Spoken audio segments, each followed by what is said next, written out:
it's very important that you are not teaching grace as liberalism. A lot of people believe that grace is you being generous to people. Grace has nothing to do with you being liberal. And it's important for us to understand that. Why? Because now you're going to cause a lot of people to believe that it's okay to sin. Let me repeat it again. Grace has nothing to do with you being liberal. Understanding grace is to understand, as far as talking about willful sin, grace is the opportunity to be pardoned. Under the first law or the first testament, as soon as you committed sin, you were stoned immediately. There was no such thing as you being pardoned or excused. So what grace is the opportunity of you being pardoned under one or two admonition. Do you get that?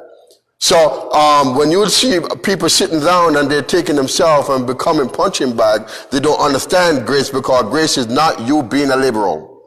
Grace is having the prudence to know, after one and two admonition, as far as willful sin is concerned, then you have shown pardon, and now it's time for them to repent, or for you to deliver them to the devil so that he can correct them and to knock some sense into them.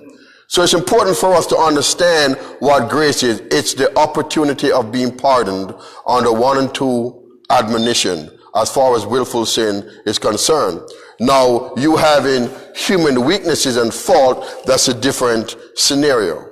So it's important for us to understand the differences. Why? Because you can end up preaching false doctrine and causing people to believe that God does not know when to put the hammer down. I assure you that he does. You understand me?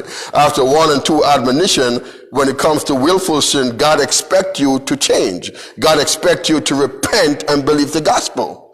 And so if you're not preaching it this way, then you're preaching some other type of grace, which is not the grace of Christ. You're preaching liberalism, or how to be liberal.